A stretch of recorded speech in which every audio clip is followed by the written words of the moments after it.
લક્ષ મોટિવેશન ગુજરાતીમાં તમારું સ્વાગત છે. તો આવો જાણીએ મહાભારતની પ્રેરણાદાયક વાત. અર્જુન અને કર્ણ વચ્ચે યુદ્ધ થઈ રહ્યું હતું. ત્યારે કર્ણના પ્રહારોથી અર્જુનના રથ પર કોઈ અસર થતી નહોતી.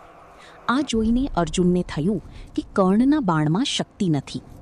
મહાભારતના અનેક એવા પ્રસંગ છે જેમાં સુખી જીવનના સૂત્ર જણાવવામાં આવ્યા છે. જો આ સૂત્રોને જીવનમાં ઉતારી લેવામાં આવે તો આપણે અનેક સમસ્યાઓથી બચી શકીએ છીએ. અહીં જાણો અહંકાર સાથે જોડાયેલ મહાભારતનો એક પ્રેરક પ્રસંગ. આ પ્રસંગમાં શ્રીકૃષ્ણએ અર્જુનને સમજાવ્યું કે ઘમંડ કરવું જોઈએ નહીં અને દુશ્મનને ક્યારેય પોતાનાની નબળો સમજવું નહીં.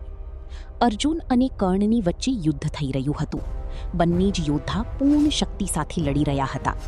અર્જુનના બાણ કર્ણના રથ ઉપર પ્રહાર કરતા ત્યારે તેનો રથ 20-25 હાથ પાછળ ખસી જતો હતો. જ્યારે કર્ણના પ્રહારથી અર્જુનનો રથ થોડોક જ પાછળ ખસી જતો હતો. જ્યારે કર્ણ અર્જુનના રથ પર પ્રહાર કરતો હતો ત્યારે શ્રીકૃષ્ણ કર્ણની પ્રશંસા કરતા હતા, પરંતુ અર્જુનના પ્રહાર સમયે તેઓ ચૂપ રહેતા હતા. શ્રીકૃષ્ણના મુખથી કર્ણની પ્રશંસા સાંભળીને અર્જુનથી રહેવાયું નહીં.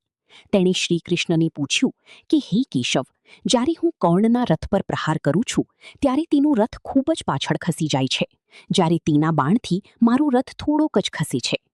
મારા બાણની અપેક્ષાએ કર્ણના બાણ ખૂબ જ નબળા છે, છતાંય તમે તેની પ્રશંસા કેમ કરી રહ્યા છો?